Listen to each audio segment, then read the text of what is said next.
Uma crítica construtiva dos meus amigos da banda. Rapaz, você não tem vergonha esse sapato aí não, né?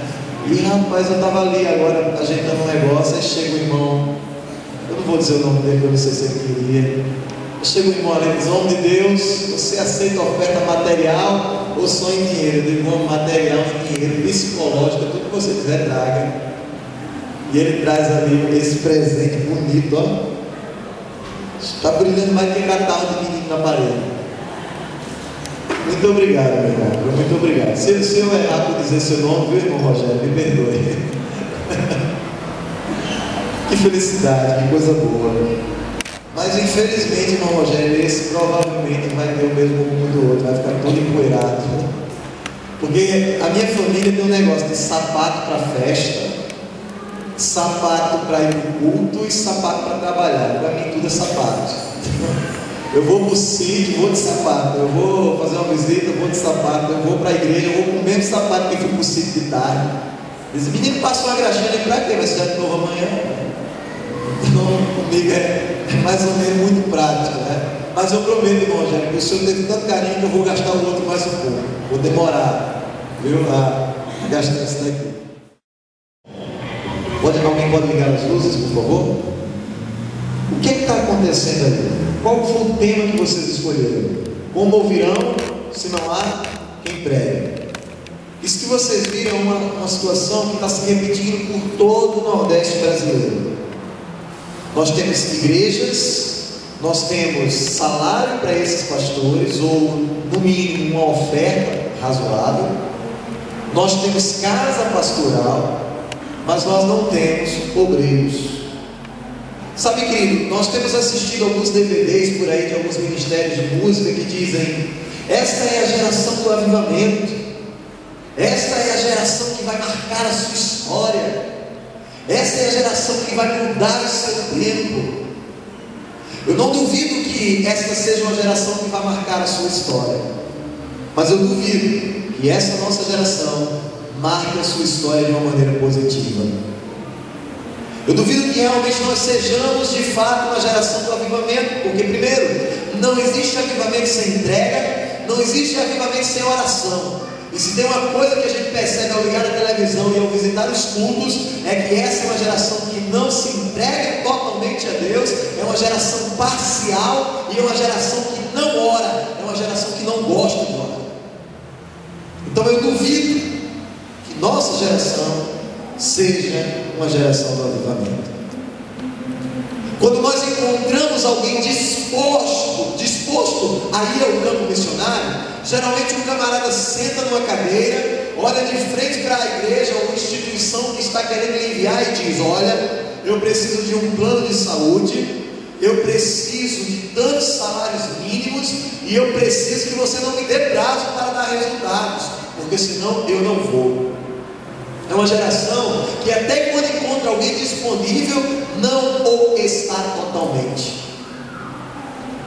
Nós vivemos uma geração onde nossos pais sonham com os filhos formados em medicina, advocacia, sonham com os filhos construindo uma carreira de sucesso, sendo empresários de sucessos, casados com mulheres ricas, mas poucos pais abrem a boca para bater no peito e dizer: eu teria orgulho se o meu filho um dia fosse um missionário. Queria brincar um pouco dizendo que o pastor Alcimar disse que teria muita honra se fosse meu pai. O senhor diz isso porque ele sabe o trabalho que eu dei quando eu era criança e pré-adolescente. Que se soubesse, bata na boca aí. Mas os meus pais nunca sonharam que eu fosse um missionário. Minha mãe sonhava que eu fosse um bom médico, para poder esfregar isso na cara do meu pai, que me abandonou quando eu estava no bucho, como diz o povo da Paraíba, e que eu casasse com uma loura de 2 metros de altura, de olho azul.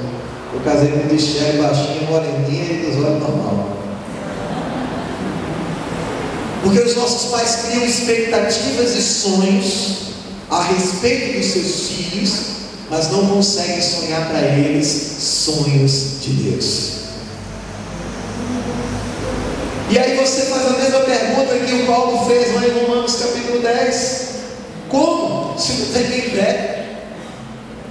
E aí eu retruco, acrescentando o que eu preguei ontem à noite, Pregar o quê? E pregar como? Trazer uma pergunta um pouco diferente para finalizar essa conferência missionária nesta noite. Para que serve a igreja? Todos os dias você encontra na internet, em redes sociais, em debates intelectuais, declarações que querem dizer que a igreja é uma instituição falida. E eu duvido que isso aconteça um dia, porque a Bíblia diz que as portas do inferno jamais, nunca prevalecerão contra a igreja do Senhor. Mas se não fosse isso, nós estaríamos à beira da falência, porque se dependesse dos crentes de hoje, nós já teríamos falido há muito. Se não houvesse a misericórdia de Deus, se não houvesse a graça redentora de Deus, a tolerância santa e divina sobre a vida de muitos de nós, a igreja já não existiria há muito. Porque nós estamos falhando em transmitir o verdadeiro Evangelho. Mateus capítulo 16, o versículo 13 ao 20, nós encontramos uma ocorrência muito interessante. Não vou ler Romanos, porque vocês já leram várias vezes aqui, e eu quero colocar pingo nos is nesta noite. Você me permite? Diga amém. Que bom que 3 vão me ouvir. Você me permite? Diga amém. Glória a Deus.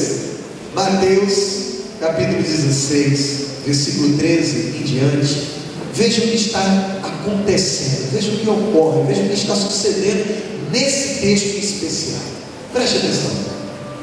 Indo Jesus para os lados de Cesareia de Filipe, perguntou aos seus discípulos: quem dizes o povo ser o filho do homem? E eles responderam: uns dizem João Batista, outros dizem Elias, e outros Jeremias, ou alguns dos profetas. Mas vocês, continuou Jesus, quem dizem aos homens que eu sou? Versículo 16, algo tremendo acontece agora, algo maravilhoso. Veja bem. Respondendo Simão Pedro disse: tu és o Cristo, o Filho do Deus vivo. Olha a reação de Jesus quando Pedro fala isso. Veja que muitas respostas foram dadas a respeito de Cristo, mas quando Pedro fala algo que para nós hoje, no nosso século, no nosso tempo, parece óbvio, parece estar na cara, puxa vida, por que ninguém deu essa resposta? Mas veja o que Jesus disse para Pedro após essa afirmação. Ele diz: bem-aventurado és Simão Bar-Jonas, ou Simão filho de Jonas, porque não foi carne ou sangue que te revelaram isso, mas o meu Pai que está nos céus. Também eu te digo que tu és Pedro, e sobre esta pedra edificarei a minha igreja, e as portas do inferno não prevalecerão contra ela. Ele continua dizendo ao Pedro: dar-te-ei as chaves do reino dos céus, e o que ligares na terra terá sido ligado nos céus, e o que desligares na terra terá sido desligado nos céus. Aleluia. Irmãos, o normal de se ler um texto como esse é se alegrar, mas eu confesso para você que a maioria das vezes que eu vi esse texto sendo lido, eu me entristeci. Por vezes eu tive raiva, e muitas vezes fiquei indignado, porque todas as vezes em que eu vejo esse texto ser pregado, eu vejo as pessoas dando ênfase a algo que Jesus não disse. Eu vejo as pessoas dizendo: ei, você tem chave, você tem chave que abre portas. Talvez hoje pela manhã a escola dominical estivesse um pouco mais lotada, pastor Simar, se nós tivéssemos anunciado com carros de sonhos e cartazes por essas ruas de Panamirim, que hoje à noite eu estaria aqui profetizando sobre a vida de algumas pessoas individualmente, revelando coisas sobre suas vidas e decretando milagres de 15 dias para elas. Provavelmente não caberia de pessoas aqui dentro hoje pela manhã, porque essa chave que as pessoas têm colocado na mão dos outros aí fora é uma chave que simplesmente não existe, mas que é gostosa de se ouvir nos ouvidos. E a Bíblia diz que nos últimos dias as pessoas reuniriam para si líderes e falassem para elas o que que elas queriam ouvir e não o que elas precisam ouvir. Eu não quero frustrar você, mas nessa noite eu não vim dizer o que nós gostaríamos de ouvir. Eu vim dizer para você o que nós estamos precisando ouvir. E sabe o que nós estamos precisando ouvir? É que a chave que Jesus se refere para Pedro e os discípulos não se refere a bens materiais, não se refere a conquistas, por mais que elas aconteçam. E aqui é divertido pelo meu querido irmão Anderson, quando pregava sobre isso lá em Monteiro. Eu quero abrir um parênteses para dizer: sim, Deus faz milagres, sim, Deus é um misericordioso, sim, Deus nos dá presentes, mas não é para isso que a igreja existe. Não é para isso que a igreja existe. Para que a igreja existe? Jesus disse para Pedro: Pedro, tu és Pedro. Ele diz: tu és Petrus, e sobre esta pedra, ele se refere a Pedro, palavra masculina. Ele se refere à frase de Pedro, palavra feminina, Petra. Eu edificarei a minha igreja. Qual é a pedra que Jesus está se referindo? Qual é a pedra que Jesus está se referindo? Ele diz: Pedro, a minha igreja consiste, existirá, subsistirá na condição de que ela anuncie para o mundo que eu sou Jesus Cristo, o Filho de Deus. Aleluia! A igreja existe para anunciar Jesus. Jesus disse que a igreja estaria edificada sobre a afirmação que o Pedro disse. E não foi uma afirmação porque Pedro acertou na lata e jogou bem, mas porque o Espírito Santo revelou a Pedro. Jesus diz: olha, foi o meu Pai que está nos céus quem te revelou isso, Pedro. Eu sou de fato o Filho de Deus. Jesus faz uma pergunta para os discípulos: quem vocês dizem que eu sou? E como é comum quando Deus nos confronta com perguntas de respostas objetivas, todos os discípulos tentaram jogar a responsabilidade para outras pessoas e tentaram dizer: bom, eu não quero me comprometer, mas eu ouço dizer por aí que o senhor é a reencarnação de Elias. Sei lá, quando o povo vê aí o senhor chorando, não, só pode ser o Jeremias. Jeremias era o profeta chorão, sabe, Jesus? Outros dizem: Jesus, pode parar, para. Eu não quero saber o que aqueles que não andam comigo pensam ao meu respeito. Eu quero saber o que vocês que estão comigo a este tempo dizem sobre mim. Houve um silêncio que podia se ouvir os grilos cantar. E Jesus, humanamente falando, é colocado diante da realidade de que aqueles que estavam com ele, ora, não o conheciam de fato. E sabem o que isso me leva a pensar? Eu que sou ser humano pecador, miserável, dependente da graça de Deus, fico chateado quando descubro que Shelly não sabe do que eu gosto. Puxa vida, Shelly casada comigo, vive comigo, e às vezes ela me traz aquele almoço lá com aquela galinha cheia de graxa, e diz: amor, tu sabe que eu só gosto da galinha sem graxa. E se alguém como eu se incomoda porque alguém coloca graxa numa galinha, porque o que subentende-se é que quem convive com você deve me conhecer bem. E ela me conhece, mas ela luta o tempo todo para que eu possa comer de uma forma diferente. Mas não era o caso dos discípulos. O caso dos discípulos era não conhecer de fato. Jesus estava presente para alguém que deveria ter a resposta na ponta da língua e não o tinha. Mas o Espírito Santo intervém, revela a Pedro, e Pedro diz: tu és o Cristo, o Filho de Deus.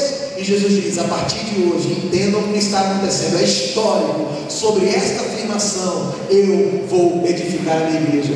Meu irmão, minha irmã, a igreja não existe para ser clube social. A igreja não existe para você desfilar o seu novo modelito comprado no shopping center. A igreja não existe para você se chatear com fulano ou cicrano porque ele olhou torto ou direito. A igreja não existe para você participar dos retiros ou viagens para a praia ou para qualquer outro lugar. A igreja não existe para você estar nela apenas porque não tem o que fazer aos domingos à noite. Mas a igreja existe para você reconhecer que é igreja, e sendo igreja tem que o ser lá fora, e sendo lá fora profetizar que Jesus é o Filho de Deus que morreu na cruz pela humanidade. A igreja existe para isso. Qualquer outra coisa, mas qualquer outra coisa mesmo que não seja isso é superficial, é descartável.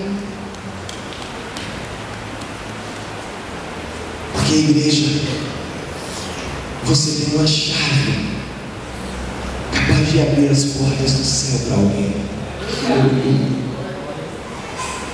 Essa é a chave que Jesus se referiu para os seus discípulos, meu irmão. A chave que Jesus falou não era a chave da casa própria, não era a chave do carro novo. O que é que está fazendo com o Evangelho, meu irmão? A chave que Jesus estava falando não era a chave do seu closet. A chave que Jesus estava falando é algo muito mais precioso. É a chave que abre os céus para alguém. Você tem essa chave. Não guarde na gaveta. Não esconda nas páginas da sua Bíblia. Não coloque na sua escrivania aberta no Salmo 91, ou 123, ou 23, ou seja lá qual for. Use essa chave e abra as portas do céu para alguém.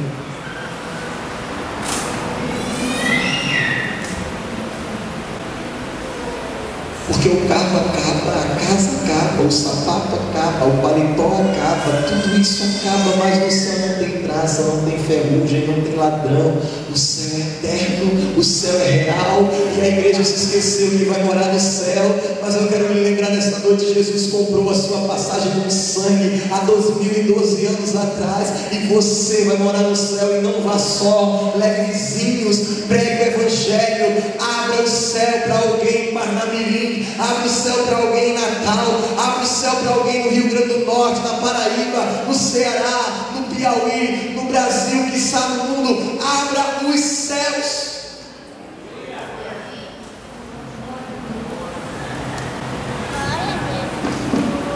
Você pensa que o Pedro sempre foi assim? Eu acredito que a maioria de vocês sabem que não. Mas vamos relembrar aqui juntos nesta noite. Pedro era alguém que se sentia inútil, indigno. Pedro era alguém que achava que não ia servir para a obra missionária. Como eu sei, assim como o Espírito Santo me revela agora, que há pessoas aqui nessa noite que também se acham incapacitadas para a obra missionária, indignas. Ei, eu não sou um super crente, eu sou um pecador. Por vezes eu me vejo só lá em Amparo, no sertão, trancado no quarto, dizendo: como é que eu fiz uma besteira dessa? Como eu, que prego tanto no púlpito, falo e faço uma bobagem dessa, e tenho que correr atrás dos meus prejuízos para consertar as bobagens que faço. Sabe por quê, meu irmão? Que Deus não escolhe os perfeitos, mas Deus escolhe os falhos para levar uma mensagem perfeita. Pedro era alguém perfeito. O primeiro contato que Pedro teve com Jesus, um dos primeiros contatos, foi dentro de um barquinho, quando Jesus manda lançar as redes. E quando ele vê todo aquele milagre lá, o Pedro olha para Jesus e diz: Senhor, misericórdia, se afasta de mim, o Senhor não sabe nem quem eu sou um pecador. Se o Senhor soubesse quem eu sou, o Senhor não estaria nem dentro desse barco comigo. O Senhor não sabe o que estão falando do Senhor por andar comigo. Saia de perto de mim, eu não sou digno de tal obra, eu não sou digno de estar com o Senhor. E Jesus estende as mãos e diz: Pedro, eu sei, mas de hoje em diante serás pescador de homens. E o mesmo Pedro que decide seguir Jesus, que recebe esse chamado de Jesus, o mesmo Pedro que por várias vezes cometeu coisas que Jesus não queria que cometesse, é um Pedro que agora, mesmo depois de receber o chamado, iria passar por um seminário teológico prático com Cristo. Porque por vezes Pedro se viu em situações em que ele precisou recorrer a Jesus e dizer: Senhor, não sei o que fazer agora. Quando o chefe chegou lá em Caraúbas, ela disse assim: "Ô filho, eu queria que tu fosse ali e comprasse umas maçãs para mim, que eu estou com a vontade de comer maçã." Eu falei: tudo bem. Eu peguei assim no bolso, eu vi que tinha R$1. E lá em Tibiri, que o pastor Simar conhece, a gente costumava comprar 5 maçãs por R$1. E eu olhei para um amigo e falei assim: quanto é que custa onde é que tem maçã para vender aqui? O menininho começou a rir e falou: ô pastor, o senhor quer comprar maçã dia de hoje? Eu falei: tem dia para comprar maçã? Não é porque hoje não é dia de feira, não. Eu falei: mas não tem onde botar? Talvez tenha uma sobra da feira passada, lá em Joãozinho da Verdura. Eu cheguei lá e disse: João, você tem maçã aí, João? Ele falou: pastor, tem umas duas ali que sobrou. E eram 2 bichinhos que pareciam uns ovos de codorna murcho. Quanto é essas maçãs aí, João? Isso é 50 centavos cada uma. Eu tomei um susto. Eu disse: meu Deus. Eles vão para casa, chefe, porque é melhor comprar 4 pães amanhã. Que também era outro susto para mim, porque um pão custava 25 centavos. Eu sei que aqui é no peso, né? Mas lá um pão custava 25 centavos. Para mim era um horror, porque eu era acostumado a comprar 10 pães por R$1 em Tibiri. Então seria 4 agora. E aí eu disse: vamos para casa, porque é melhor comprar 4 pães amanhã do que comprar 2 maçãs hoje. Só que aí eu lembrei da oração que eu fiz para Deus lá no prédio, e Deus tinha me garantido que nada ia faltar. E foi a primeira vez que eu chorei no campo missionário. Eu disse: Senhor, a única coisa que a minha esposa pediu foi maçã, e eu não pude comprar essas maçãs. Mostra para nós, Senhor, mostra para nós que a gente não está aqui por emoção, por nada. Calei. 5 minutos depois, eu escuto na minha porta. Quando eu abro, a irmã Eliane: pastor, é verdade que a sua esposa chegou de João Pessoa? Já está morando? É verdade, né? Só olha, eu trouxe um negocinho aqui para ela, não sei nem se ela gosta. Quando ela puxou assim, era uma redinha amarela com 5 maçãs vermelhas bem bonitas.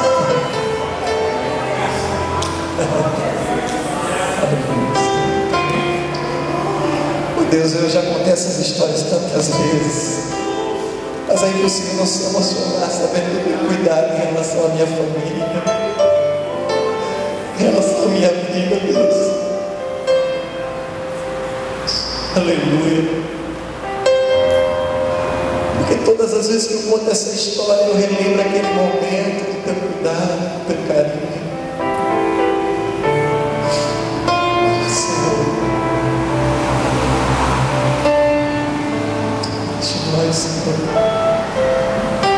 eu preciso aprender um pouco aqui, eu preciso aprender um pouco ali, eu preciso aprender mais de Deus, porque Ele é quem cuida de mim. Se uma porta se fecha, outras portas se abrem. Eu preciso aprender mais de Deus, porque Ele é quem cuida de mim. Pega aquele sax ali, Maria. Deus cuida de mim. Vamos declarar isso juntos? Vamos lá? Deus cuida de mim, na sombra das suas asas. Deus cuida de mim. Eu amo a sua casa, e não ando sozinho, não estou sozinho com você. Diga: Deus cuida de mim. Deus é o seu querido. Aleluia. Adore a Ele nessa noite. Diga: Senhor, eu quero acreditar no teu cuidado. Eu quero acreditar que o Senhor cuida daqueles que se dispõem a fazer o teu trabalho, a tua obra. E se preciso for, Senhor, faça de mim o teu querer. Usa-me como tu queres, seja para rir, seja para pregar, seja para contribuir, seja para orar. Eu quero aprender mais de ti, Senhor. Eu quero ter entendimento da tua palavra. Diga: Deus cuida de mim, Deus cuida de mim. Aleluia. Ele cuida sim. Deus cuida de mim. Na sombra das suas, Deus cuida de mim. Eu amo a sua. Eu não amo. Eu não amo sozinho. Eu sou sozinho. Eu sei, Senhor. Deus cuida de mim. Ele cuida sim. Deus cuida de mim. Na sombra das suas asas, Deus cuida de mim. Eu amo a sua casa.